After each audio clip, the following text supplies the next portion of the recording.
to fly Garth Brooks from the stage to the back of the arena so he could sing in front of all those people. Whoa. Yeah. Legit. That's crazy. He founded iTunes 15 years later. Like, not... Okay.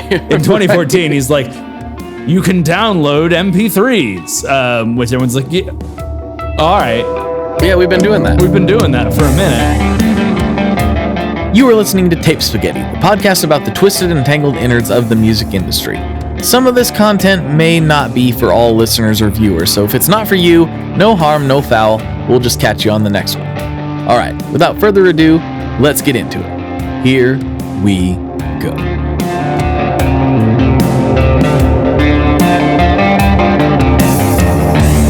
Welcome back to Tape Spaghetti. I am Scott Marquardt, joined as always by Blake Weiland. How are you doing, Blake? To be honest with you, Scott, not great. Honesty is what I'm I pretty expect. under the weather, as you can probably tell, but the show must go on. That's right. That's what we say in the film and theater business. Well, you've been engaged in that a lot lately, I hear. I have been a little bit. Yeah. For the listeners, I was out in LA. I can't say what exactly I was doing, but I was shooting a commercial for alongside a large company that we work with a little bit here at Stringjoy. So that was wild.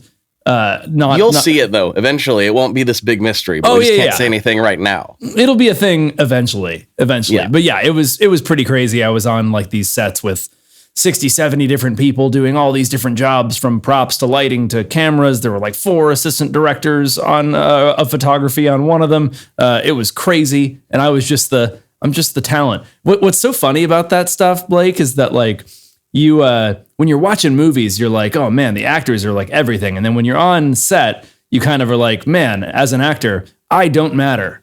Like, I matter. This is I'm who's selling it, but like no one here is really concerned with me. Like, there's so much that has to happen to get everything just right that they're just like, yeah, just do it again. Say your lines. You have the easiest job here. Dance, monkey, dance. Yeah, exactly. Felt a little bit that way. Yeah. And it's funny too, and without giving away too much, they didn't realize, well, at least some of them didn't realize that you were indeed not an actor. Yeah. Which I'm maybe proud of. I think they just thought that I was like a really, poor actor. And I'm like, no. I'm just a regular Jethro business owner that got brought out here to play myself. Mm-hmm. Yep. I like That's it. all I'm excited for everybody to see it. It'll be pretty cool. I've done some film stuff over the years. I did it when I was younger, and it comes up every so often owning a business, but I hadn't done anything with like pyro and effects and all this crazy stuff ever, really. So that was wild. And for the listeners and viewers, just so you know, I haven't even seen this yet. I'm not even allowed to see it yet. That's how top secret it is. No one's allowed to see anything. It's wild. Yeah. Weird stuff. Yeah, it was crazy. But it was, it's cool. They can do anything in Hollywood. If they can film the moon landing out there, they can make me look good. Whoa, get Kubrick on the phone.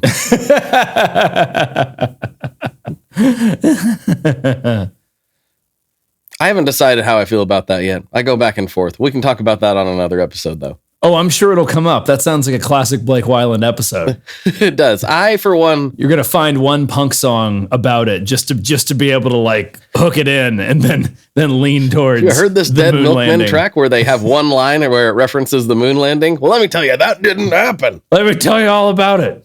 Yeah. I think it did happen, but that's just me. I think it probably did. I think we landed on the moon. I don't think we, like, faked that thing, but it always feels a little bit sus about, like, how'd they get that footage? I don't know. I think that we did. I assume that we did. I cannot prove that we didn't. And with anything outlandish, I try to like err on the side of, Occam's razor. Yeah. Well, I feel the same about the moon landing as I do about aliens. I want to believe that we landed on the moon. Me too. Yeah. I think we did. But you can see how we're talking about today. Yeah, okay. Here we go launching into the moon landing and sticking Actually, there. Scrap the whole episode. We're talking about the moon landing. That's what we're talking about. No, in lieu of the moon landing, we are talking about something similarly. No, I have no tie-in here. We're talking about Garth Brooks is what we're talking about. Hey, you know what? He's been to the moon. Yeah? He flew there on the Garth bars at Texas Stadium. Didn't you see it? No, I didn't see that. Oh, well, I got to show you some footage then. That's for later, though. Yeah, I need to see this. That sounds pretty wild. We can talk about the Garth bars, though. That is a real thing. Okay, just tell me what the Garth bars are. Okay, in Texas Stadium, he filmed this massive double live record that was an insane seller. I mean, I don't know what the numbers are, but it was one of the biggest records of his career. Garth Brooks double live from Texas Stadium. And he said he wanted the people in the back to have the same experience as the people in the front. So they installed special Garth bars, is what they're referred to as, to fly Garth Brooks from the stage to the back of the arena so he could sing in front of all those people. Whoa. Yeah. Yeah. Legit. That's crazy. I mean, I've heard of some bands doing stuff like that. Like, if I didn't like hallucinate this, I think Fish once played like in the balcony at Madison Square Garden, just to kind of like invert things. But I might be making that up. That seems like something that Fish would do. Yeah. Seems kind of fun. I don't know if they sold tickets like with that assumption, or if it was just like the people that thought they had the front row tickets have the back row tickets, and the people that thought they had the worst tickets have the best tickets. Not really sure. Depend on how, the pricing structure, that could make you real irritated or not. Especially for a Madison Square Garden show. Oh, yeah.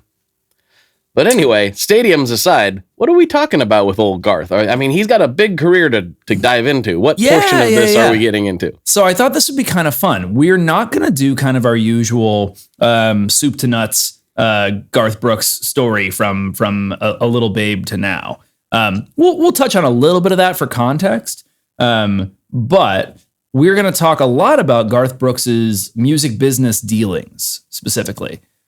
Distribution strategy and things like this, because there's some unique things that come up with him that have come up with a few other artists in time, but I think that he is like the sort of example, like the best person to talk about when it comes to these things and how they can affect your legacy. So kind of like jumping right in to my thesis here. Garth Brooks, anyone our age or older is like, yeah, Garth Brooks is huge. And I think probably anybody of any age is like, oh, yeah, that's a really big guy. But I don't know that he holds the current place, in kind of like the musical respect pantheon that I think he is sort of rightly deserved. And I think that some of his sort of business choices and interesting strategies he's employed throughout his career have led a little bit to that. So jumping right in, if you were to guess the top selling musical artists across all U.S. history, what do you think? All U.S. history, I would think that would probably be Elvis Presley. That'd be a good guess. And Elvis is on the list. So the list goes like this. The Beatles have sold about 183 million units. Typically, that was like album sales. I took them out of the equation because they were British. That was the wrong way to think so this about is that. sales in the U.S. And that is actually one kind of any funny note. artist from anywhere, but sales in the U.S. That's right. Yeah, but I'll tie back into that. The Beatles are number one, 183 million units. Number two is Garth Brooks, 162 million units. Then we've got Elvis, the Eagles, Zeppelin, Michael Jackson, Billy Joel, AC/DC, Elton John, Mariah Carey, Pink Floyd.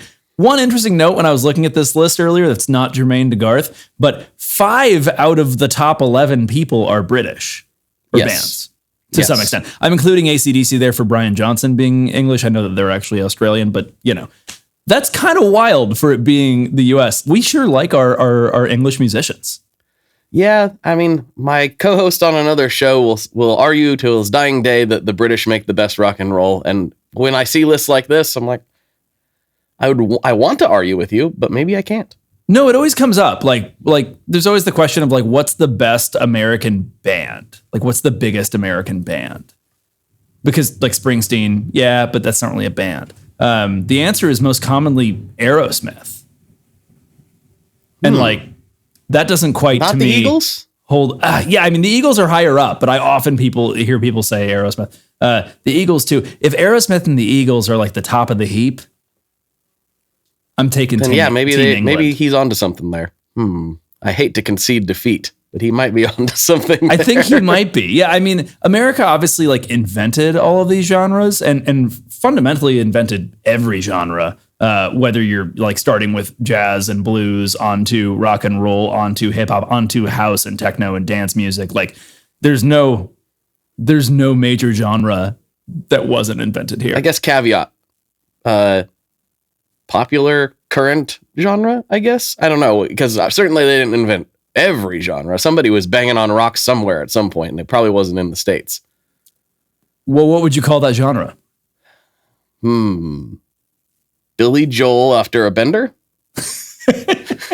Yeah, I mean, I don't know. Classical obviously is European, you know. Sure. But even like a lot of what we would, you know, Afrobeat and a lot of like sort of like world musical genres these days are in a lot of ways like American genres that are being translated through some of the kind of older musical styles of a certain area. That's interesting.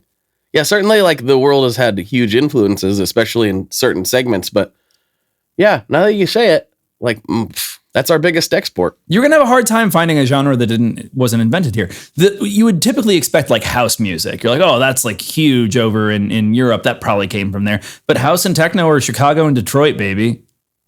I wouldn't have guessed that. Came from.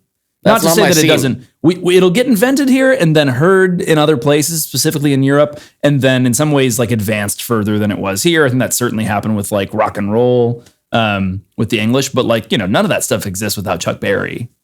Right. Yeah, that's true. That's true. And then none of that exists without the blues musicians. And I've heard some jazz cats say if you can't play the blues, you can't play jazz. Mm-hmm. So all that stuff's coming from the American South, you know, the blues and all that. And then you're really just following the Mississippi from the Delta up to Chicago. I mean, that's where music came from.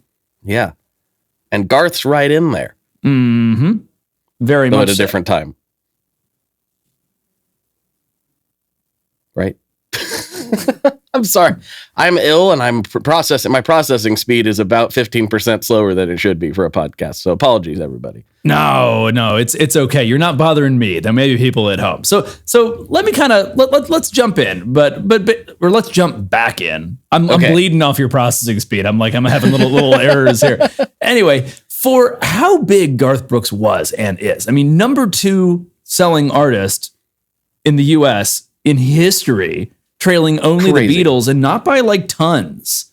That is wild. And for how big that is, I don't think that to younger listeners, Garth Brooks holds nearly that level of sway, or the level of sway that he once did. I think that Garth Brooks, in terms of like broad popularity from the 90s to now, has had one of the steeper declines amongst people on that list. The only one, like other person I could point to there would be like Mariah Carey. Mariah Carey's in the top 10 all time. I think that she's probably not, you know, doesn't get those accolades to like modern listeners. But she's got All I Want for Christmas Is You, and that's got to be a big part of that. And that thing is definitely not going away. That's not going away. Increased in popularity. I feel like it's usually the first Christmas song I hear without choosing to turn on a Christmas song every year. Probably is that one. Oh yeah. That's always the game every Christmas is how far can you make it without accidentally hearing that. So yeah, she's doing okay. Garth is also still doing okay. And Garth is doing just fine. Fine. And that'll come out too. But my thesis here is that the specific business dealings that Garth Brooks has made throughout his career have been very lucrative to him, and not necessarily bad decisions or anything, but I think that they have led to younger fans not being able to access Garth Brooks music, and as such, not really seeing him at the same level of import as older fans. And one wonders what kind of effect that can have on somebody's legacy. So today, I'm going to trace for people kind of what that timeline looks like and what these major decisions were.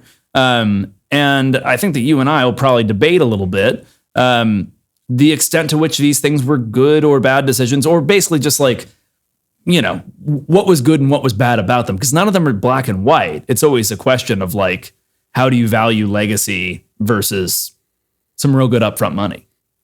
And there's something too, like, you know, our generation, and my sister is not that much younger than me, but I don't even think she's just 5 years younger, that Garth holds the same place as it does for someone of you and I's generation. And Lynn, my wife, she's just a little bit older than me. Garth was like the biggest thing since sliced bread when we were growing up. And I don't think even just 5 years later, that it mattered all that much by comparison. Yep. And we're going to get into it. So without further ado, let's jump in. So brief little, kind of touching on what happened in Garth's kind of musical career. So he was born in Tulsa, Oklahoma, was an athlete, but was always playing music. He got a marketing degree. He's a smart dude. Started performing in local bars and clubs.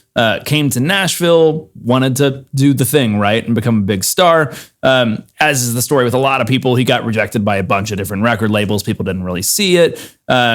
But he kind of kept going and eventually signed to Capitol Records, who had actually rejected him once before. But hey, that happens sometimes. Yeah.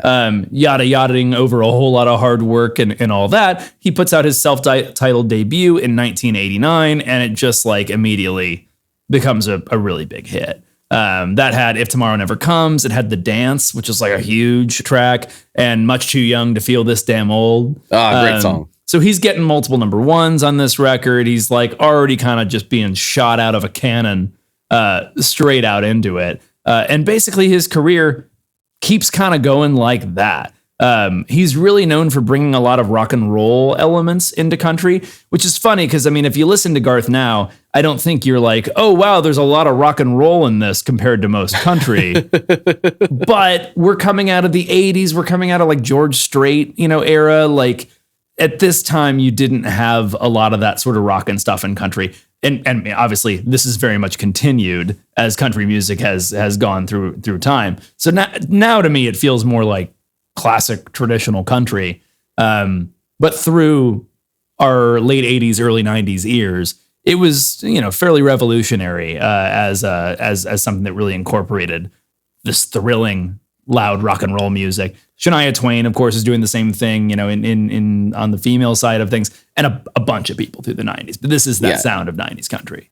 If I think about what song specifically that I think of with Garth, it's Rodeo. Yeah. Very much got that rock and roll element to it. And then even more so, Ain't Going Down Till the Sun Comes Up. That's I see where he's going with that. There's definitely some Southern rock elements in both of those songs. And in Rodeo, even kind of some blues rock elements too.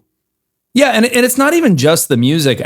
Garth becomes really well known for these massive arena concerts and tours that he's doing. Yeah. That he'll do crazy throughout showman. his whole career. Yeah, he's a magnificent showman. And at this time, you don't really, in old country Western music, you don't really picture somebody wearing flashy shirts, playing at a sold out arena with all these lights and show and pyro and all the stuff. Yeah. Yeah. That doesn't really feel like something Conway Twitty would do, No, Conway Twitty was busy romancing your grandma. He ain't got time for that.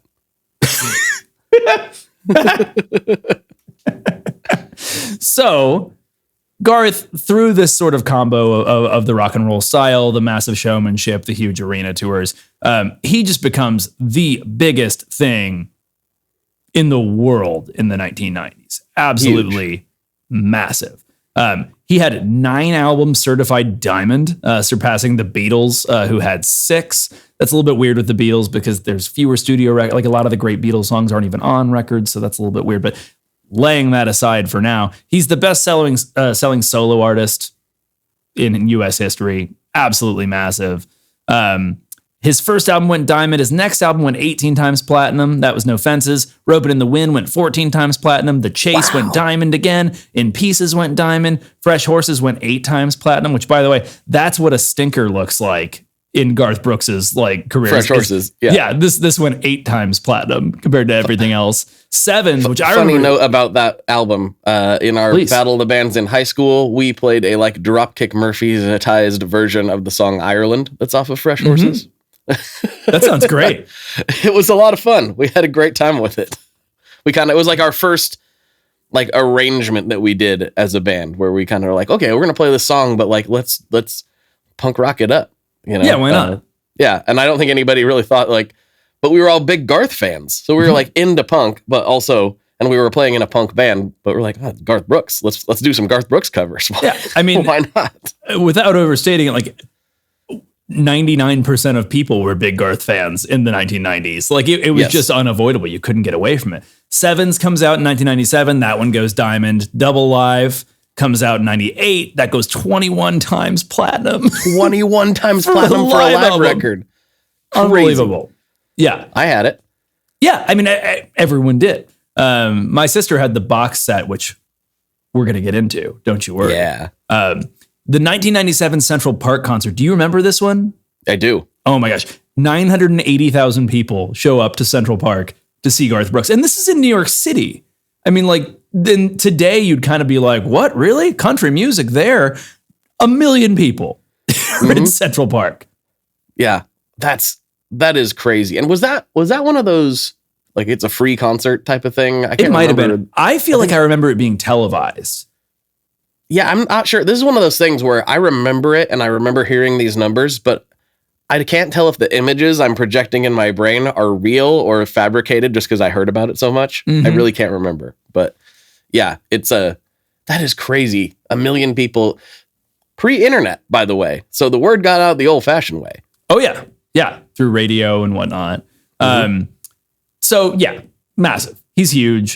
He has this really cool strategy that I think is clever where they'll underprice their stadium tickets like considerably compared to what a lot of like other comparable artists, and he kept doing this for many years, would charge. So he'll charge them, charge fairly cheaply, but they'll just keep adding more and more and more and more shows. Garth Brooks is in the Bridgestone Arena where the Nashville Predators hockey team plays. He has like in the rafters, you see like the couple of jerseys that we've retired and all that. Garth Brooks he doesn't have a jersey, but he's hanging right there for all the show. I want to say it's either 7 or 8 shows that he like sold out in a row down there. So it's that number that's right up there. Like he played for the Predators. So this is something that I referenced to my wife when the Taylor Swift, this was 2 years ago or maybe a year ago when she did the biggest tour in the world, the Eras tour, right? I was like, they do have control of this. And she's like, what do you mean? It's like, well, she's only playing 1 or 2 shows in every stop. Yeah. And so everyone's freaking out about it. I was like, she has the power and the draw to play 5, 6, 7 shows. And I would argue it would be easier on a person to play 5 shows in one location, travel, somewhere, if you go from Seattle to Portland or, even just Portland and then you're doing a Southern California stop or whatever, staying for a week at a time in a place is easier and you're going to be able to reach more people. That's exactly what Garth did. Yeah, exactly. And she would stay for periods of time. Like, I don't think the Eras tour wasn't like, once people get pretty big, they'll do that. They'll be like, we're playing Chicago. Radiohead will be like, we play Atlanta. We play Chicago. We do a bunch of nights. That way they don't have to travel a bunch, which makes sense. They're like, you're going to travel to see us. We're not going to travel to see you. Yeah, exactly. It'd be easier on the artist and everybody in the area can get their bite at it. Anyway. But to your point, I mean, this is very Garth. It is like you said, with the Garth bars, which I love. He wants to be accessible. He wants everyone that wants to see him to be able to see him and be able to afford to see him. Which is really cool. I think he's very focused on democratizing himself, the experience of him. To as many people as possible. And I think that's a big piece of why he's like such a juggernaut. Because everyone wants to see Garth. Everyone can see Garth. So everyone's talking about that show. I mean, what happens when you go into a market and play 5 nights that are sold out? That's all anyone's talking about in the whole city. Yeah, of course. And everybody's asking you, are you going to the Garth show? Oh, no, I'm not going to that night, but I'm going to this night. And so people keep chatter like, going what song did he play? Did he play Rodeo? Oh, you got to see Rodeo. Didn't play Rodeo for us. That whole thing, the whole city opens up for an artist. When Metallica played here, and I saw him some months ago, the whole city was Metallica City for 3 nights. Yeah, of course. Yeah. And that's not nearly the scale of what we're talking about with Garth. No. So, I mean, also, it's totally worth noting, like, this crossover country thing felt very new at the time. Oh, yeah, that's true. He was the point man. The traditional people were going like, he's ruining it. Yeah. Yeah. And the fact that regular pop and rock fans were listening to it was unique and unexpected. And same with Shania. Country music was really having its moment back then. A moment that it's kind of having again now but in a different way than it was then, I think. In a very different way. Yeah. And now it's just Garth was kind of the inflection point. Garth and Shania probably the best examples, right? Mm-hmm. But now we see this spread out. Like country as a genre has exploded, and there are definitely some tippy top people in those categories, but there are also a lot of, I hesitate to call them underground, but just like a little more mid-level artists as far as audience size go that are kind of taking bites of the pie. And I don't think that was as available at the time. No, because distribution was a lot more restricted in a lot of ways. Like it was literally distributing a physical product and getting it out to all these stores that have limited physical inventory. And so, yeah, it just makes it a very different thing. And I imagine that's going to play into some of these decisions. Yeah, it does a little bit. So, going back a couple of years from, kind of that surveying. So in the mid 90s, you have, what have you been doing? I keep seeing the recording thing on my screen. When you click it, it'll like stop recording and then it'll tell me it's recording again. Oh, I did that once by accident. Well, I'm going to do it again. So in the early 90s, like 93, 94 era, we get kind of like one of our earlier glimpses of how Garth is thinking about the music business and music rights and stuff like this, while also being a massive superstar. And the first thing that he takes aim at is the sale of used CDs. So from Garth's perspective, if somebody buys Garth's CD, of course, he's getting some money, right? The songwriters are getting money. Other people that are involved are getting money. But when that CD trades hands a second time, there's no additional royalties, right? You're just selling something used. Garth doesn't like that and goes on a bit of a campaign to try to find a way to stop it, basically. Now this is normally I'm with Garth and I understand why he doesn't like this, but at the same time, buddy, welcome to selling products, right? Like you make a guitar, because that's the industry we work in. You don't make any money on this when that person decides to sell it.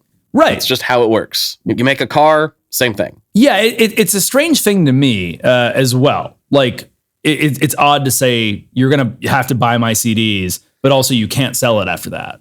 You can't sell the property that you now own. Yeah, that doesn't make any sense. And they know that they can't really do that exactly. I think that they're probably exploring, okay, how can we create some sort of revenue share situation for that? But that's obviously like incredibly difficult because you can't get anything from peer-to-peer sales or anything like that. I mean, what they're effectively talking about is like the NFTing music so that you can have some sort of like transactional relationship with secondary sales. But way, way earlier than anyone ever thought about that. So I think that would make running a record store even harder than it already is. Yeah. So what happens is Garth and some other people in the music industry at the same time go on this campaign to basically try to restrict sales such that stores that are selling used CDs cannot get access to their music. Oh, interesting. That's like the stores that I frequented as a kid. Yeah, totally. Well, so you might recognize this one. So the kind of like flashpoint store for a lot of this is a Portland area store called Music Millennium. Oh yeah, I love Music Millennium. It's awesome. Yeah, so it's a thing. So Garth Brooks, when he's coming out with In Pieces, he goes in this press conference saying that he's not going to put that album into any stores that sell used CDs because he thinks he ought to earn the secondary royalty that he can. I imagine Grimey's is a target then too, and the big one in Nashville. Yeah, and this would have been pre-Grimey's, but yes, it would have been regardless. And so the owner of Music Millennium gets a little bit upset about this. He specifically, and this is a quote from him, he said this was weeks after Garth Brooks made the statement that he had more money than his kids and grandkids could spend in their whole lives. So he gets a little bit rubbed by it. So the owner of Music Millennium pulls all the Garth Brooks product off the shelf and sent it back for returns. Now, in the old CD version of the music business, you wouldn't be tied to inventory that you brought in as a CD store. You could return it. So you could bring in a ton of CDs, sell what you're going to sell, and then return the rest of it back to the distributor and get your credit back for it. So you weren't taking on this huge risk. So he returns all the Garth Brooks music. he schedules an ad in Willamette Week and invites the public to come down the next Friday, bring all their Garth Brooks posters, VHS tapes, CDs, and vinyls, and barbecue them. I had no idea. What year would this have been? So this would have been 93. And he said, okay, and this which is is quote, why I wouldn't have been aware of it. I think he's probably exaggerating, but it's a quote. He says, quote, "I was eating melted CDs on hamburger buns covered in barbecue sauce." I'm just going to keep going with the quote because he tells the story better than I. So he said, quote, "We ended up doing a radio show in Seattle that night and set up barbecues at 9 stores between Bellingham and San Diego. We sent out national press releases, got covered by People, CNN, MTV. Within weeks, all the distributors had rescinded the policies that they had put into place about selling used CDs. And he says, so I was ready to put Garth Brooks back in stores, but then he came out on a national talk show and said, people should stand up for what they believe in, but those people in Portland were selling my CDs during the barbecue, which wasn't true. So I said, screw them, and haven't sold Garth Brooks since. And Music Millennium, still to this day, does not sell any Garth Brooks." I didn't know that. I never went there to track down Garth Brooks. I've been there a bunch of times and bought several albums there over the years. It's a really awesome store. Yep. It really is. And that's kind of, I mean, like he got the attention, he got what he needed. And Garth's like, stand up for what you believe in, except like, but I mean, I'm sure somebody told him that, you know, I'm sure his management's like, oh, they're still selling them there at the barbecue. Oh, sure. They're just assuming. But one more to continue the quote from the story, because it's good. So continuing, he says, "As I went down to these 9 stores on the Garth Brooks barbecue tour, I found that people had similar feelings and similar issues they felt strongly about. So he proposes to create a network of record stores, which is what birthed the Coalition of Independent Record Stores, which led to the creation of 2 other coalitions, which eventually all came together to make Record Store Day. So without the Garth Brooks barbecue protest, you would not seemingly have Record Store Day to this day."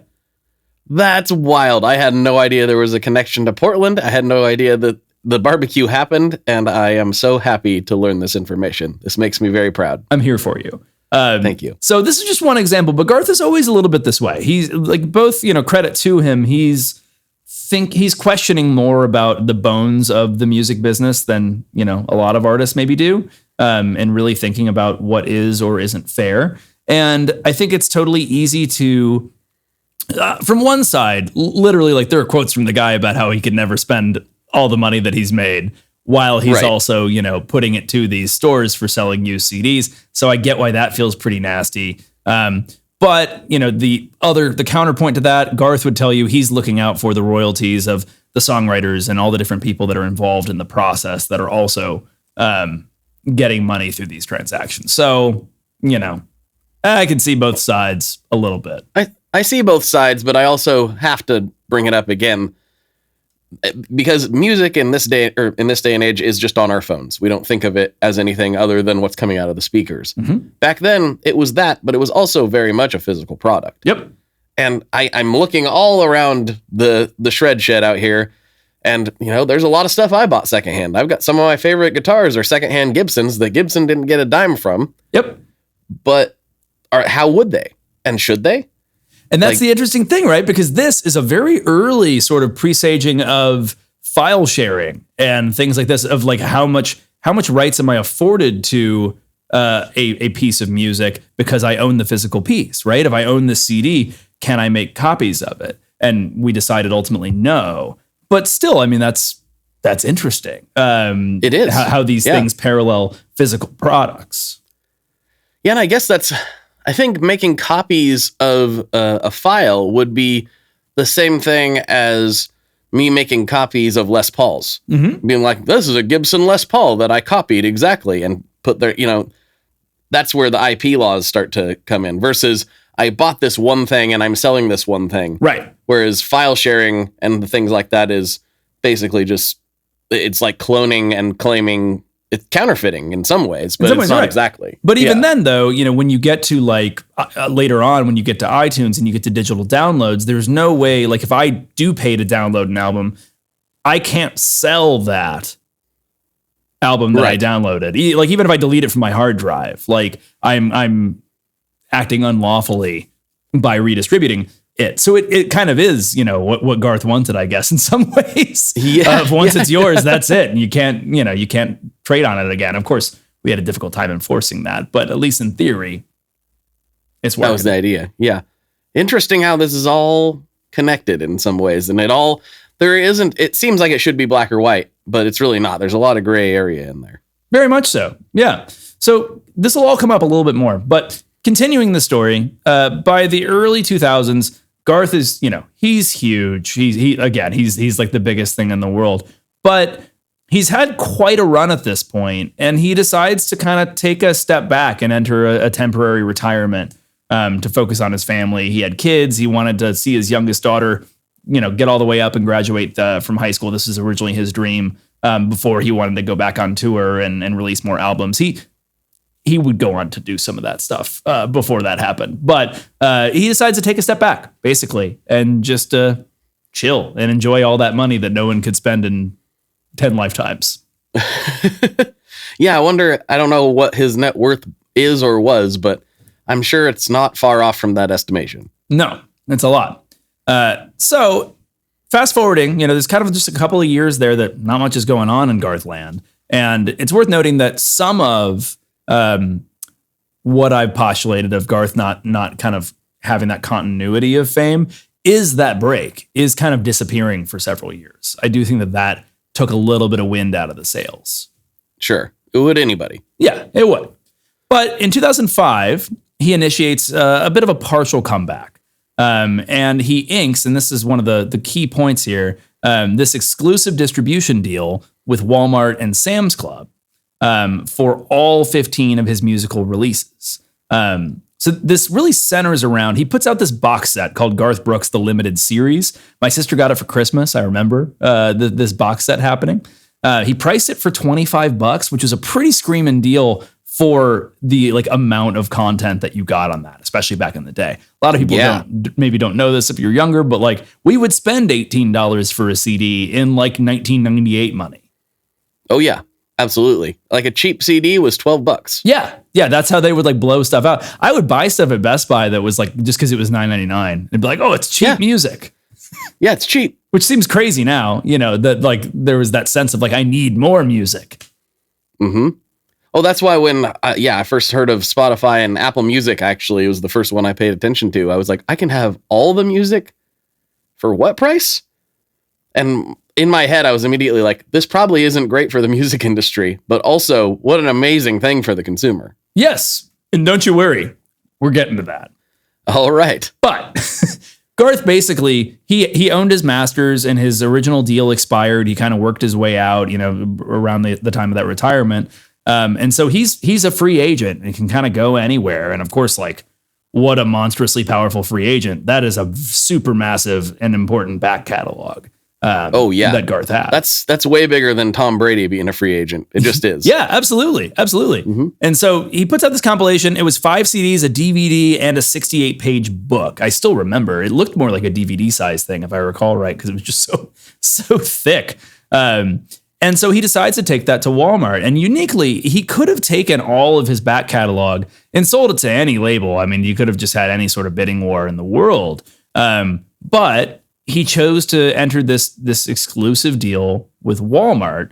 And again, the only people that could release any Garth Brooks album after that was Walmart. Capital, I guess it would have been EMI, that was the parent, would have been able to sell everything that they'd already made through the usual distribution system, but they wouldn't be able to make any new CDs after that happened. With Walmart. Interesting. I mean, I get it. They were a huge outlet. Huge. I mean, they still are a huge outlet, but specifically for music, they were massive back in the day. Yeah, it seems maybe weirder now, but there was that big electronics section that existed at Walmart that would have DVDs and music and all that sort of stuff. They were a massive retailer back then. I mean, they were a retailer of everything, and CDs were selling a lot more back then. So it was a big thing. And for Garth too, I mean, in some ways you could argue it fits his kind of everyman idea. And part of it was that these albums would be sold somewhat cheaply, at an affordable price, which appealed in many ways to Garth. Again, $25 for that box set's kind of nuts. Yeah. Yeah. I bet you an equivalent box set from anybody today, that'd be $70 to $100. Yeah, a ton. Maybe? I mean, shoot, like vinyl anymore. A lot of people are releasing $40, $50 records once they can garner it. It's crazy. Mm-hmm. Yeah. Garth did indeed actually later put out vinyl, and all that came through Wal-Mart too. So it extended for a period of time. And also I think it ran until about like 2013, 2014. But it includes some future releases as well. Okay. But it's interesting because I don't know of a prior example of this happening in music. And there have been examples that have happened since. So this is kind of that first moment of somebody bypassing the music industry to get that big money that exists outside of the music industry from the the biggest company in the country, basically at the time, certainly the biggest retailer I know. They've got deep pockets. In a lot of ways, this precedes the types of deals that you'd see in film or music on Amazon, Netflix, and Apple, and all that sort of stuff years later, because no one has the money in the music industry that those guys have, right? Right. Yeah, that's actually an interesting tie-in, because you think about like Netflix and Amazon paying for all of this content now. This is super a precursor to that. That's I hadn't put that together. I knew about the deal, but you're right. He's absolutely thinking outside the box. Yeah, very much so. And going where the money is, and I don't want to say that he was entirely motivated by money. I don't know, but I think that it was a lot of money. I mean, it can't hurt, right? It can't. And especially when you're, a few years after retiring, you're putting out this box set with all your hits from before, maybe you agree to make a couple singles here and there. Pretty decent deal to probably make as much money as you've made your whole career up to that point, again, without having to put in a lot of new work. That's definitely going to carry you until your youngest daughter graduates high school, at least. Yeah. I would think so. In fact, if it can't, you've got probably a spending problem. Right. Very much so. And so this kind of achieves what he's always wanted of. He has control over his musical catalog and his revenue streams, and is able to choose specifically where they're going to be distributed and how much money he's going to make and all this sort of stuff. He starts his own record label called Pearl Records at the same time, which kind of works hand in hand in this way with Wal-Mart. So, at the time, this is kind of hailed as like this revolutionary thing. That he decided to sign this exclusive deal, made a ton of money. Wow, what a great way for artists to be able to make money and bypass the big machine of the music industry and all these people trying to, take their money. It is a very interesting thing to happen at the time. Yeah. And it's true. Like, there are any artist that gets big, there's a lot of sometimes necessary and sometimes not necessary hands that are outreached along the way. And like, hey, where's my piece? Where's my piece? And it's, I think, a little bit unique to the film and music industries. Yeah, it definitely is. I mean, when I was in it, and I imagine it's functionally similar, most artists, you'd be paying 15% of every revenue dollar to management. Right. You'd pay 10% of every live revenue dollar to your booking agent. At the time, that didn't include merch. It wouldn't surprise me if they started collecting on merch now. And you would pay 5% of every dollar to your business management, which is a very funny concept to me that the music industry has, where you have like management and then business management. And weird. It makes sense, but I used to work in artist management. It makes sense when you meet artist managers because they're like, who's going to tell me whether we're making money or losing money? And you're like, shouldn't that be your job? They're like, I don't know how to do that. So this is something that I've heard before, and I still, because I was not in that side of it, I'm like, but so then is the artist manager's job simply to corral the artist, and the business manager's job is kind of like a CFO? Is that the difference? Kinda, yeah. I mean, okay. The business manager is necessary in reality. Like I'm having fun at their expense, but it is necessary in reality because the revenue complexity of having like a musical artist is enormous.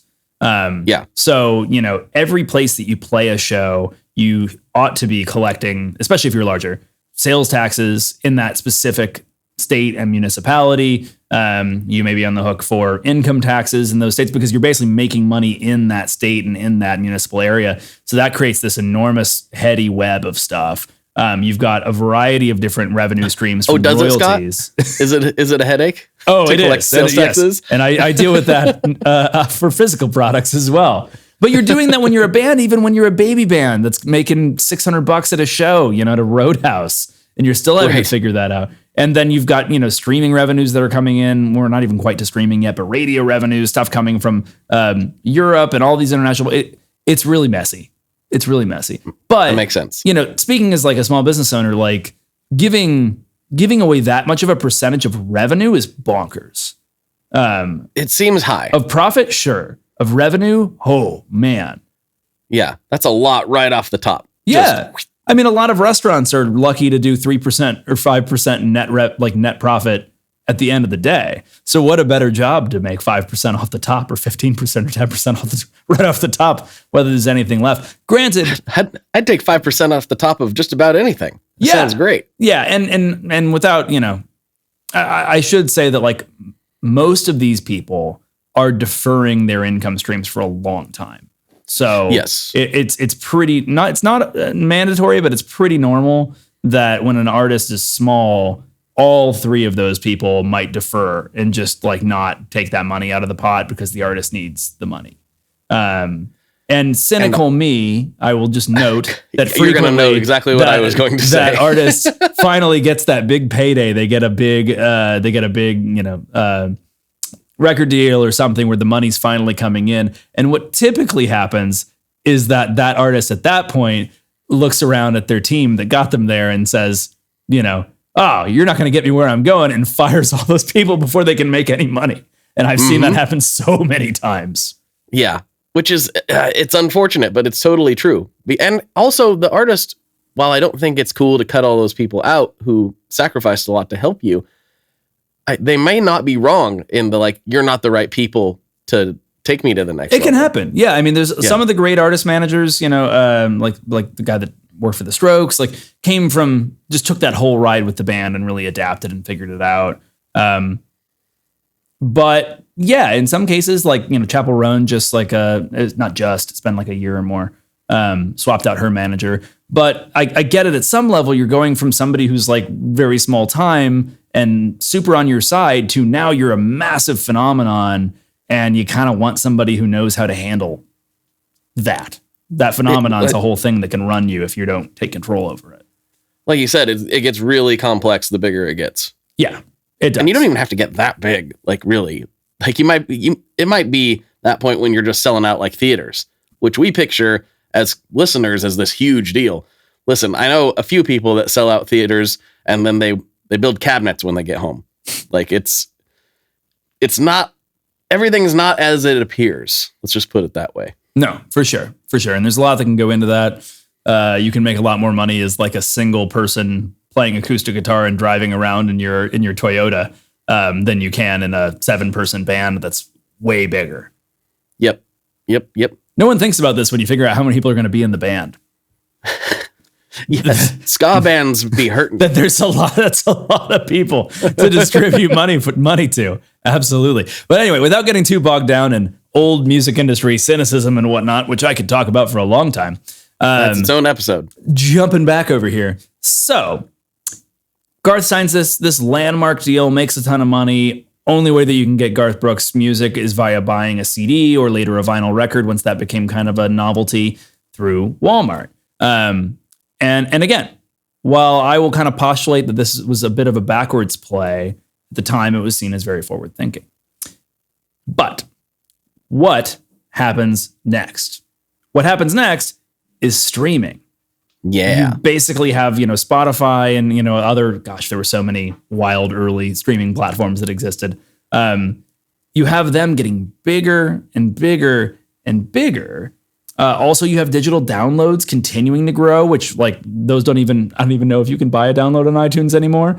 I think you can. Yeah. Can you really? But those are still on their growth curve. And again, I mean, when Garth is saying you can only buy my music this way, this includes no iTunes downloads, certainly no streaming, no CD sales anywhere other than Wal-Mart or anything like that. So at the time, that's fine. Great deal. He's bypassing, iTunes and Apple's enormous cut they're pulling out of that. But in the years that came along, streaming just got bigger and bigger and bigger, and the iTunes store got bigger and bigger and bigger. And notably absent from any of those things was Garth. Yes. And he And wasn't I the only know one. because I was looking. Yeah. He wasn't the only one. Prince sat this out for a long time. The Beatles sat this out. I remember Spotify doing commercials when you could listen to the Beatles on Spotify finally. I think Neil Young was or maybe is still protesting all of this. Peter Except Gabriel his angle seemed to be more about the quality of it than the actual behind the scenes money part of it. Yeah, I remember. Was Pongo? Was that his streaming service he started? Something like that, where it's like you're getting like bigger than WAV files just crammed into your device or something. I don't know. I can't remember all the details, but fidelity was a big concern with Neil Young, which I get. For sure. And early Spotify didn't sound great and has gotten better. And frankly, I mean, MP3s sounded bad. A lot of those were 128. Like they were pretty bad rips at the time. Mm-hmm. Oh, yeah. Anyway, so, Garth at this point, we're many years from him having, this big, impactful, these records that like reshape the culture. Meanwhile, new people can't really find him unless they're going straight up to a Walmart and purchasing a CD. Meanwhile, also, you have the Walmart music sections steadily shrinking over time because fewer and fewer people are buying CDs. And that is the only place that you can go to find Garth Brooks music at all. Mm-hmm. Yeah. And there's just fewer and fewer people doing that. Because I think for us, we would go to those places. Sometimes we'd be looking for something specific, but often we'd be just like, let's see what grabs my eye. And as those places started shrinking and music became more available in our pocket, we're just doing that less. Yeah, people are just out of the habit of going to a Sam Goody or a Walmart and browsing around and finding something to listen to. They're browsing through iTunes or LimeWire or any of the other ways to do it. Now, mind you, I don't think that Garth was as we get into talking more digital stuff. I don't think he was too bummed because he had been a vocal opponent of digital music in general the whole time. He like famously called YouTube the devil and hated the idea because it was very kind of questionable about how, royalties would come out through that early on. He did not like the iTunes store at all. This is all very kind of concerning to him. And I want to leave that slightly to explain a little bit of why that is. Because if you find any quote from Garth at the time, he will talk about how he's looking out for the songwriters. And the songwriters are who are not getting paid through that. And it struck me that probably, a lot of people listening may not understand all of that and how that all shakes out. And so I will give you a brief, because this could be a whole show and maybe it will be at some point, rundown into who makes money from different ways that music exists. Oh, yeah. This is important because I'm coming at this with just I understand mostly how that works, but your average person doesn't. So let's get into that. Yeah. So walking through this as best as I can, because it's weird. There's a lot of weird stuff, and I don't want to go too deep into history to explain how it all came about. But there are two sides, the master side and the sound recording side, to royalties that both get paid out differently depending on how it comes from. So the master recording, that's going to, whoever owns the master is typically the record company. But that's the performance side. That's where people that actually play the music are on. The sound recording side, that is all the people that, I'm sorry, I'm saying that wrong. The publishing side. There we go. Like we said, brain's a little scrambled today. The publishing side comes from the people that actually wrote the song, people that have credit on the side. And this all kind of came from player pianos back in the day, because there was a question of when you buy this scroll of tablature that the player piano plays, who gets credit for that and so they came up with mechanical royalties. I won't go too deep into all that, but just know for now, we've got the performer side, the master side, and the songwriter side. And those are kind of paid differently. On streaming, most of the money that comes through streaming is going to the performer side. And I'll get into why that is in a little bit. It's about 3/4 in a lot of cases. Much smaller percentage of it is going to the songwriter. And that mostly just comes from how those things were negotiated, which we'll get into. Now, radio. When radio became a big thing, terrestrial radio, There were some kind of lawsuits about like rights and all this. All this stuff was established by technology coming into the fray and everyone having to figure out how to make sense of it. It always is. And basically, the idea that came out of those, negotiations and hearings were that the performers benefit from being played on the radio because the radio is free advertising for them. And so they're not going to get paid anything when something is played on the radio. The songwriters, though, do get paid off the radio. They get performance royalties, PROs via ASCAP and CSAC and BMI. The idea, it's also worth noting here that these days, a lot of times we assume that the songwriter and the performer are the same people. But in like prior to Bob Dylan time, that was very rarely the case. You almost always had a songwriter who you'll never know the name of and different performers that play it. So they treated these very differently. An army of songwriters behind him. Totally. And he's one of them too. So anyway, radio, 100% to the songwriter, nothing to the performer. You could argue that when we came up with like streaming stuff, at different points, they were like, give more of it to the performer on here because the songwriter's already getting everything on radio. But then as those pools shifted, it left different people, making more or less money over time. Physical CD sales, the performer earns money off of the master recording. So again, that's what's frequently owned by a label, but maybe not. In this case, Garth owned his masters. Songwriters earn mechanical royalties, which is a fixed statutory rate set in the US based on sales of things like that. Downloads, kind of separately from streaming, also pay out via the master recording royalties. And then songwriters also get mechanical royalties on downloads. They basically elected early on to treat downloads more functionally like album sales, where you would have these like mechanical royalties. And they kind of are. Yeah, a little bit. Exactly. And then sync licensing, the performer gets a sync license fee, and then the songwriter, the publisher, also has to grant a license. You need both sides to license it, so they both get a little bit of money. So it's all a little, without getting too deep, it's all just a little bit disjointed. In essence, sync, you have, for people that don't know, is when it's in movies and TV and commercials and things like that. It's where a lot of the big money is. So it's all a little disjointed, but in a lot of ways you have it where it's like radio, awesome for the songwriter. Physical sales, kind of a little bit more balanced between it.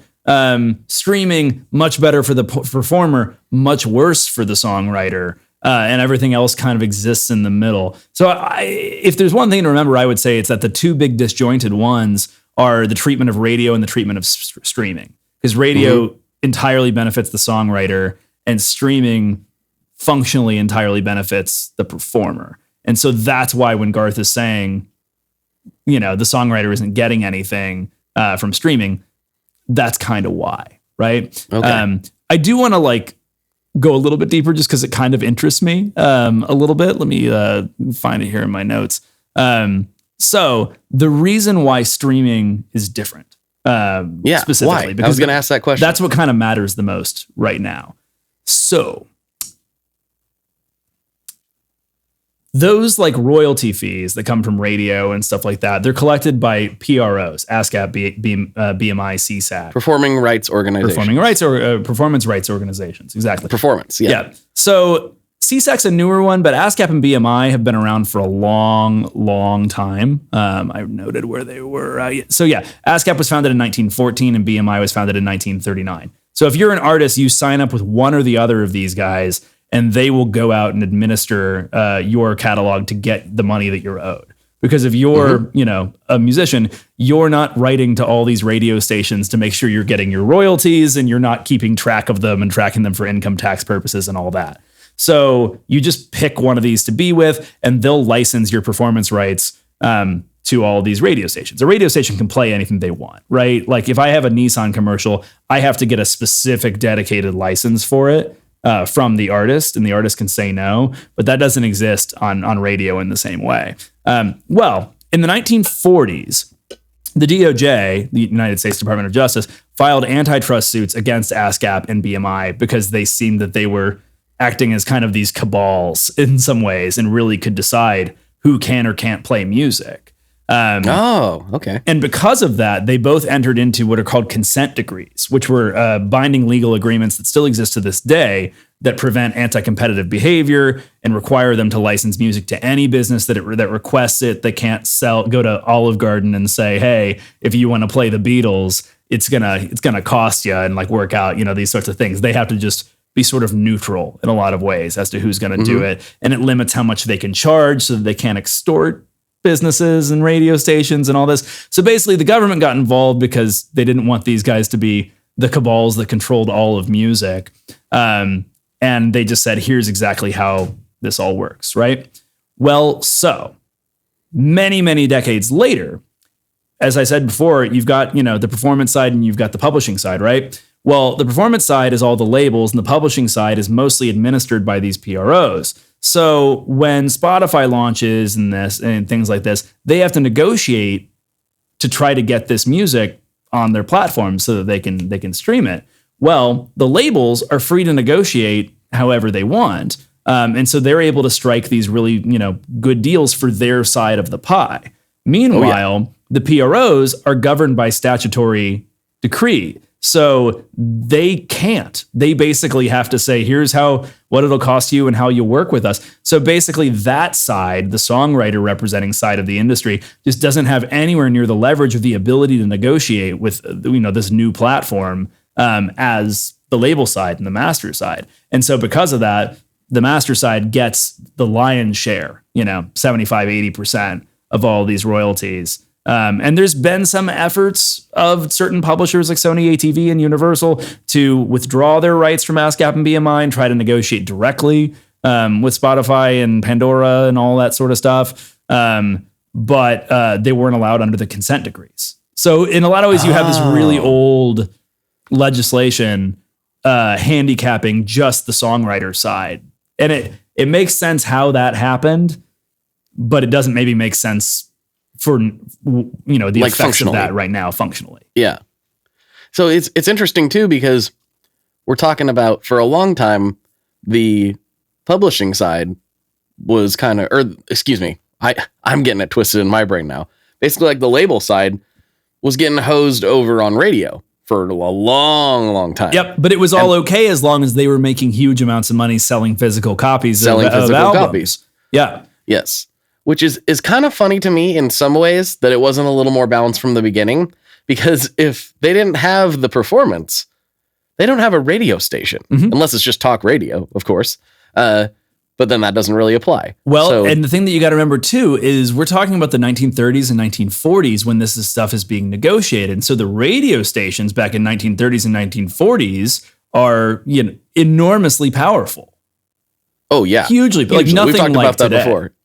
Yeah. Like now you're picturing your like local, Jack FM channel, or even Clear channel. And you're like, well, they're nothing to the US government. But they were more then. Oh yeah. Because they had the people's ear, literally. Yeah. Totally matters. Because of the performances, which is kind of like, it's free advertising for you. Don't worry about it. Well, because yes, you're right. Though I will say at that time, like radio was not, we think of radio as being 100% pure music. And it's not. I mean, it's 80-20 or whatever with talk, but it was way more balanced back then because radio was functionally television. True. Back at the time. So you had Orson Welles doing During the World. That's exactly right. Yeah. I didn't actually need to plug my nose to make that. That was just how I sounded. Yes. So anyway, I wanted to note that it does come up again in a moment, but just so people can understand why when Garth Brooks is talking about wanting to sell these physical copies, that is the thing that sort of most fairly benefits everybody involved. Differently than certainly radio, differently than streaming and things like that. Right. So anyway, by the time we get to like the early 2010s, Garth's deal with Wal-Mart is coming to an end. And he is about to be a free agent yet again. Right. And we have a very different world now than we had back then. You have way more proliferation of digital music. It's still, in a lot of ways, because I was in the music business back then in like 2013, 2014, it still wasn't considered by all to be a foregone conclusion that digital was going to happen, like was going to be the future. At that time, everyone was really chafing against it. And they're like, maybe we can just make people buy CDs. Right. If we just tell them they have to, they'll do it. That honestly, like I've told a lot of people that's why I got out of that business. Because back then that was the business model, was just like, tell people if you're a real fan of this artist, you better buy their CD. It's the only way. I know that you can get all their music for free already, but you have to do it. We see how well that worked out. It didn't work out great. Yeah, exactly. Especially because most of these people are teenagers that are poor. Right. It's just the way it goes. Anyway, so it's still a little bit of a hybrid moment. Now we totally are like, yeah, streaming's unavoidable and it's just what it is. But at the time, it was less clear. I had a lot of people in the music industry when I've always used Spotify, and they would be like angry at me. I still have a couple of musician friends that'll be angry at me for using Spotify, which they can eat it, because I'm sorry, it's just the future now. It's weird, and people will get. This is again a totally different topic for another day, but people will be like, "Oh, I use this streaming service because it pays more," and I used to think that same thing about Apple. I'm like, oh, this one pays the artist a little more. That's cool that I use that one. And then when you look at all the charts, it just depends on the time of day. Like sometimes Apple, you look at an article and it'll say Apple pays more, and then it'll say Tidal pays more, and then it'll say blah, blah, blah pays more. And it's just like, at the end of the day, streaming does not pay the same as buying or downloading the album. So if you do have artists you really like, and you really do want to support them, sure, stream their music when it's convenient, but do buy some merch, buy something from them.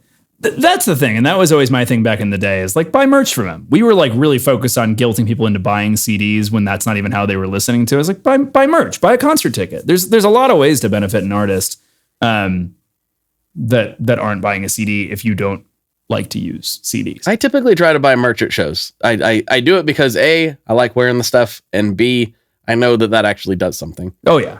And it's worth noting that, especially post-COVID, but even prior to that, once more people started buying merch, then all the venues started taking merch share royalties off of bands. Of course. Because there's always a handout in the music business that is hard to always make. Always. We talked about the hands. Yeah. Like, hey, give me mine. Yep. And we can talk, I'm sure we will talk more about streaming in the future. But for now, I want to pull us back to old Mr. G. So please do. Garth Brooks, again, we're kind of back in this situation that he was in the early 2000s, where he has control of his masters reverting back to him. And, his masters are still worth a lot. Garth is still a big thing. But I think even in 2015, a considerably smaller thing than he was 15 years before. I really think that, for sure. Even compared to other artists that were his peers. So what does Garth do with his masters available to strike a deal or do something else with? Well, Garth sees that digitization is happening. There's more streaming occurring and all this. And so, ever the forward thinker, Garth Brooks decides, you know what I should do? I should start my own digital music platform.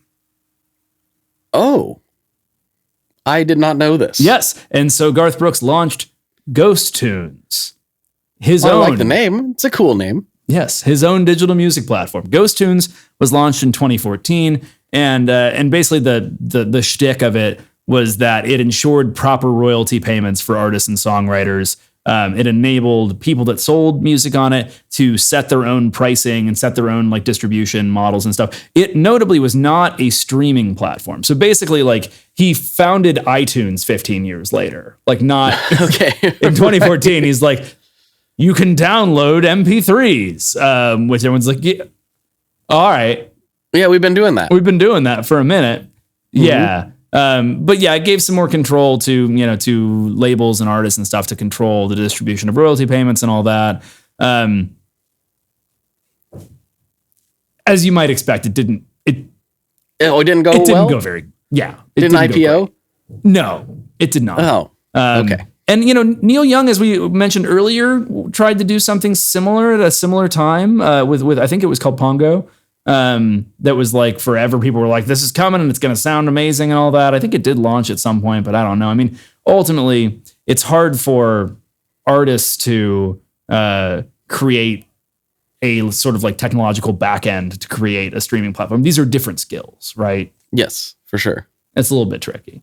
Yeah. So there's this couple year period where Garth is trying to kind of use his catalog to blast off this next thing, to really leverage this whole other platform, which is, honestly, a clever shot to take. I mean, he's using the power of his catalog to try to, bring a lot of attention to this thing, because there are people that want to listen to their Garth Brooks, and Garth throughout the years, and we're not done with it yet, but is always changing the answer to how that happens. If you want to listen to Garth Brooks, you can only listen to it at Wal-Mart, Ghost Tunes, right? Amazon, whatever. Yeah. And so Ghost Tunes exists for a couple of years, and he's kind of trying that. I suspect he probably fairly quickly starts talking with other people, because it's not maybe taking off in the same way. And so he does land at a new solution. And does he sell his masters off to a record label and go back to traditional distribution? He does not. He this time goes to Amazon Music and launches an exclusive streaming deal. So this is the first time you've been able to legally stream Garth Brooks in any form or fashion. And it's all on Amazon Music, and that's it. That's the only place that you can get it. He has a new single that comes out called Baby Let's Lay Down and Dance. See what you did there? Oh, I see. Naughty Garth. Yeah. And he explains the main reason he's doing this is with Amazon and not somebody else, because I'm certain he talked to Spotify and anyone else. Right. He valued their dual role as a retailer as well as a streaming service. So the fact that they did also sell physical units of CDs was really important to him. Again, he's still kind of pushing that. So it almost feels like a begrudging. He's coming around to streaming, but he's going to pick the one that's also selling. Garth Brooks really wants you to buy a CD. He really wants you to. That's the way that he wants you to do this. If at all possible, buy a CD.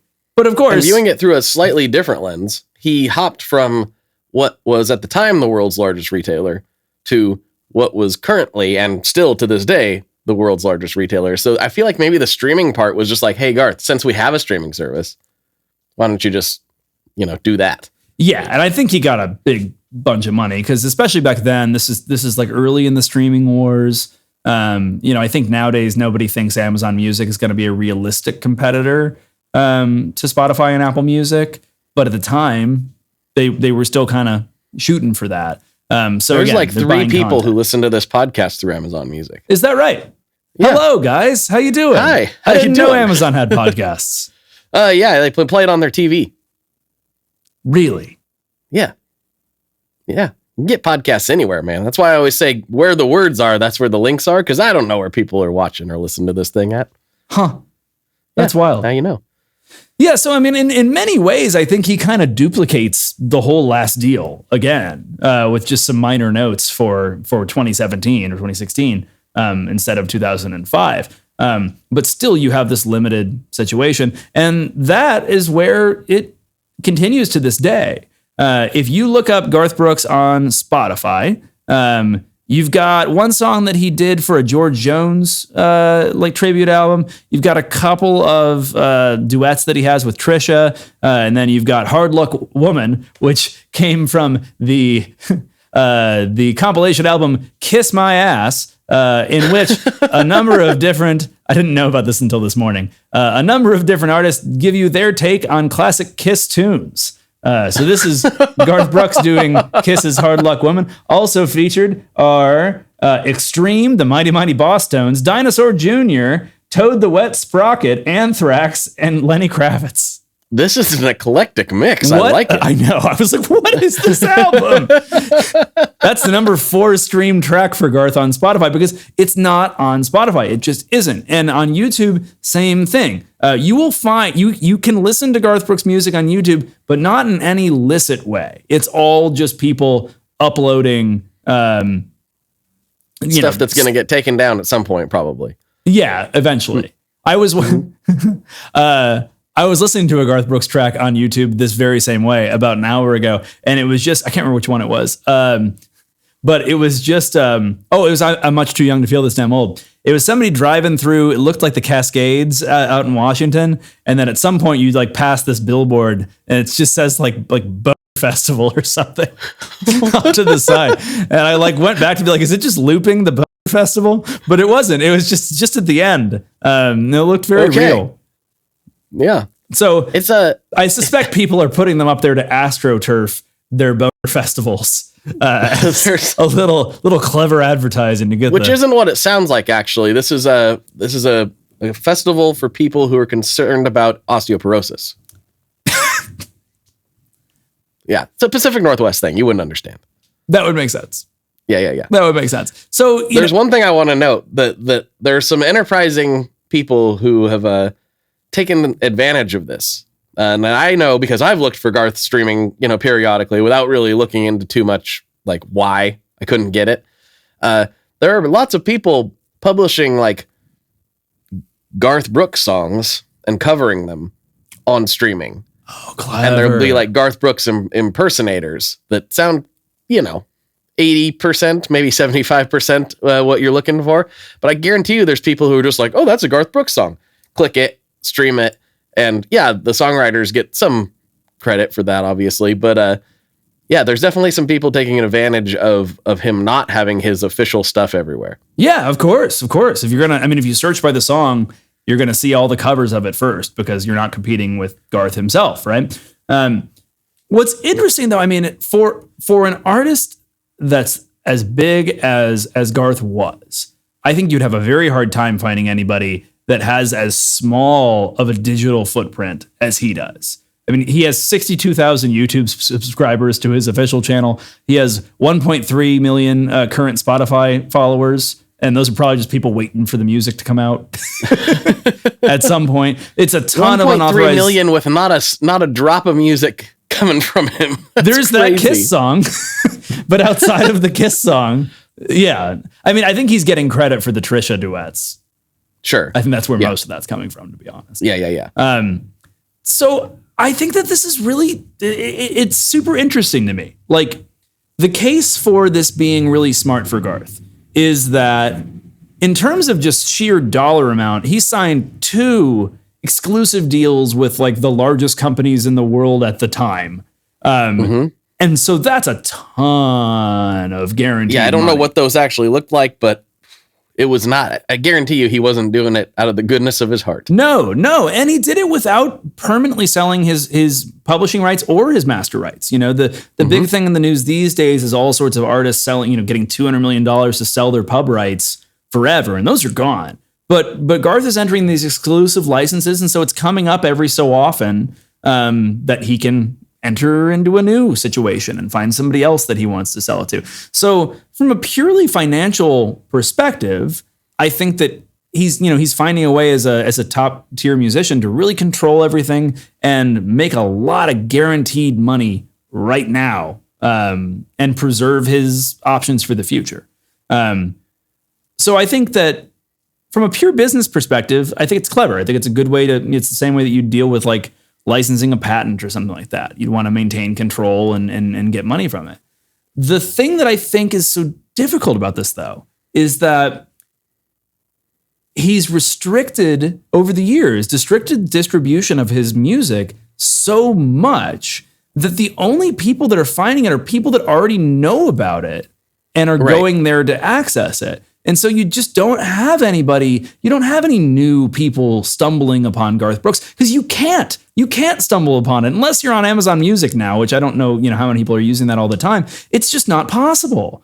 I find old bands all the time that I wasn't that into, or bands that I was kind of into that I'm like, oh, now I want to listen to it again. You just can't do that. You have to take our word for it that you need to go buy that Garth Brooks CD or sign up for Amazon Prime in order to listen to Garth Brooks's catalog. Looking at it through like modern technology and like how people listen, my kid's favorite band is Metallica. Mm-hmm. You think that they just found that on their own? They're 10 and 6 years old. No, it's because I pulled out my phone and went, check out Metallica. Click. Mm-hmm. I can't do that with Garth Brooks. Yeah, you could if you were on I can't Amazon even show Music. people. That's true. I could. So it's a weird thing to how much is that going to kneecap somebody? And, you know, for him, he's so big and so popular, and those deals are probably so lucrative. Maybe it doesn't matter. Maybe what we're going to see is in another 5 years when this deal comes up is Garth sitting at a table and he's like, all right, who we got the offers in? Okay, we got Apple. All right, cool. Maybe we'll do that. Oh, we got Pfizer. Pfizer's looking to distribute it. We got BP. We got Exxon Mobil. You know, like just going through all the biggest companies in the world that I'm sort of joking, but I could totally see him doing it with Apple at some point. I really could. Yeah, definitely. But still, I think that the downside to the whole thing is just that legacy play. I don't think that there are I think after a certain age, most people just haven't heard any of the Garth Brooks songs because he's made it so difficult to. And it is a very old school music industry attitude of, you might hear this one song on the radio and that's just a teaser. You need to take our word for it and buy the whole thing, the whole album, and then learn to love it. But that's not how people discover things now. I mean, it's like being like, if you want to know how this shirt's going to fit on you, you need to buy it. There's no changing rooms, baby. We don't make no money from a changing room.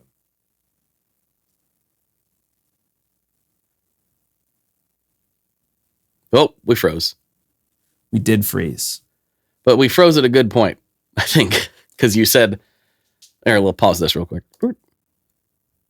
No, 100%. Like nobody, I mean, we're referencing physical products again, but like nobody goes into a guitar store and buys something without playing it. They play the guitar. Nobody buys a car without test driving it. Mm-hmm. It's just not how you buy most physical products anymore. And even back in the day when we were browsing through CDs at Wal-Mart, and I was doing it at Fred Meyer primarily, they had some scanners that you could scan and you could listen to snippets of every single song on the album.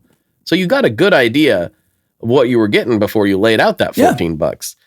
And I wonder how much this is going to affect Garth's legacy. Also, we know he's not stupid.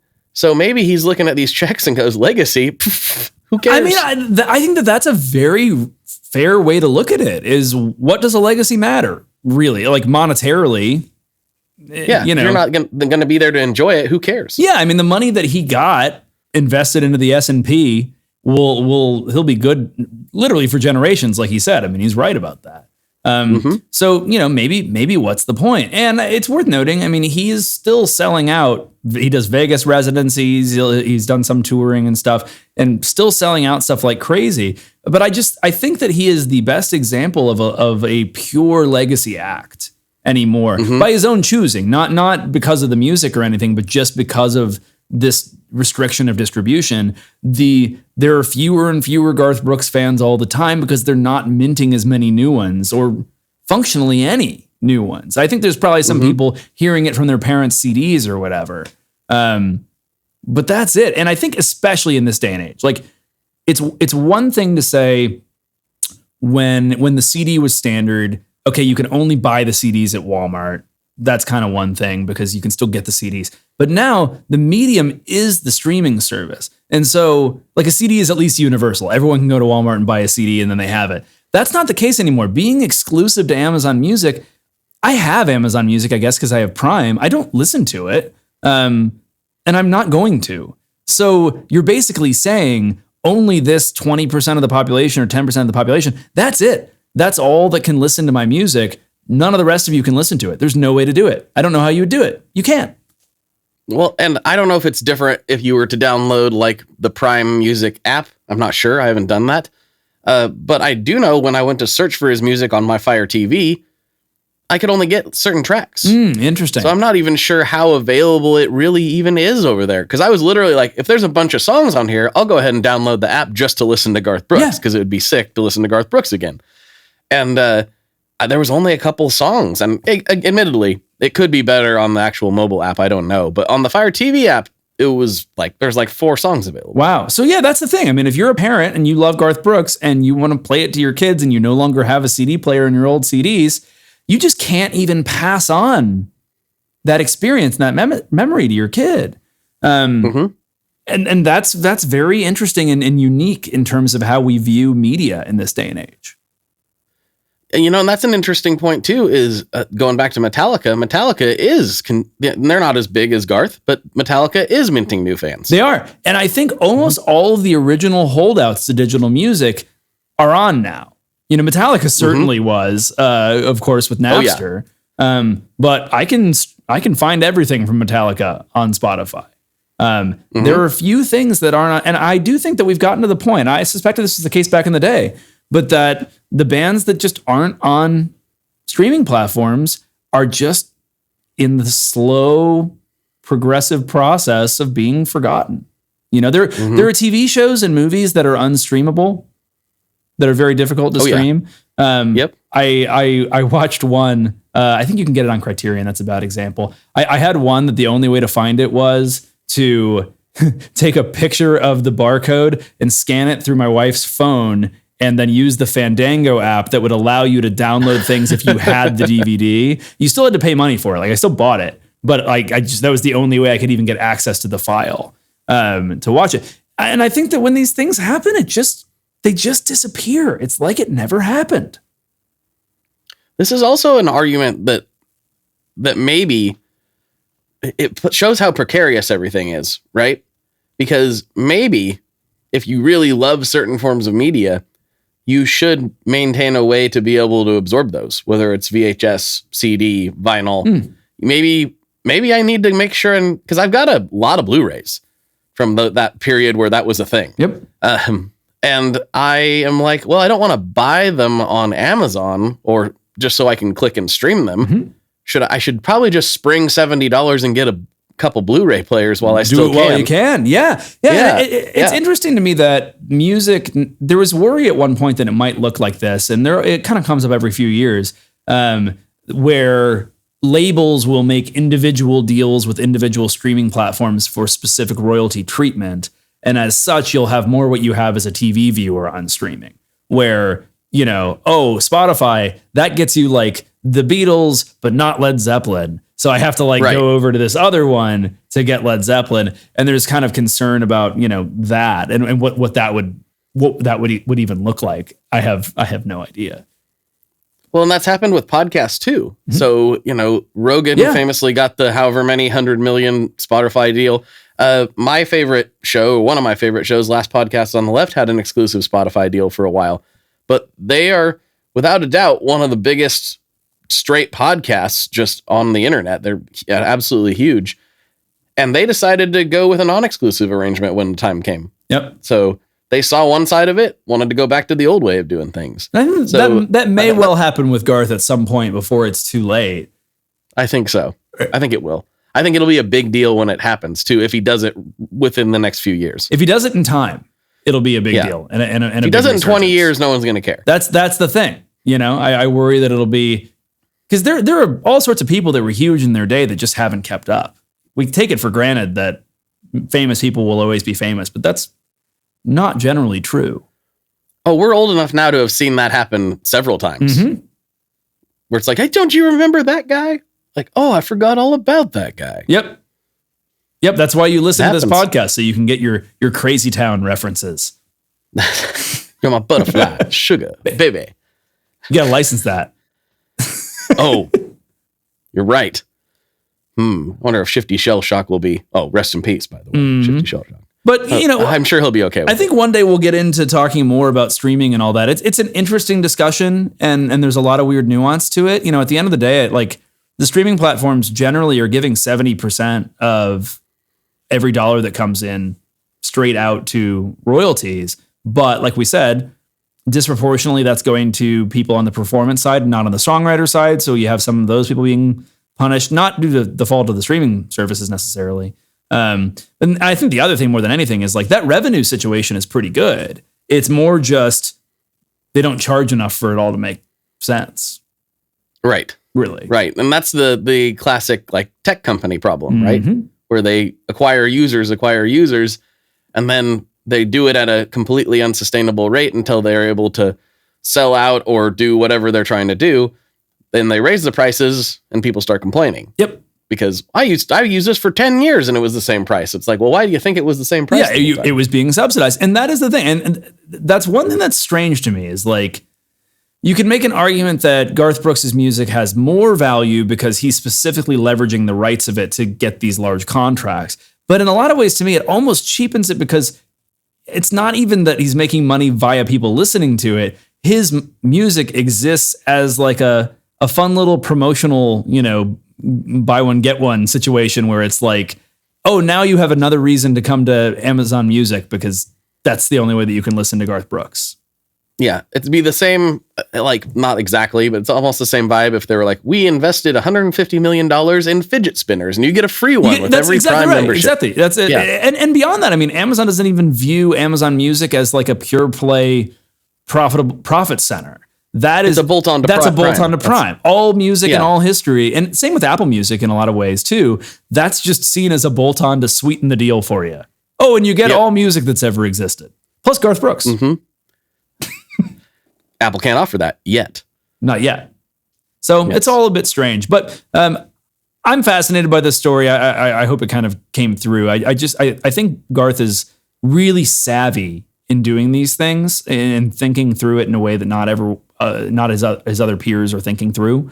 But I do think there's some nuance. Nothing comes for free. And I think that in his case specifically, it's a very different situation than you see for other artists that were at his level in terms of how many people think about him anymore, really. I agree. Well, Scott, I think this is officially, to date, our longest episode. Oh, shoot. I thought it was short. I thought I wasn't taking up enough time. We're at 90 minutes, buddy.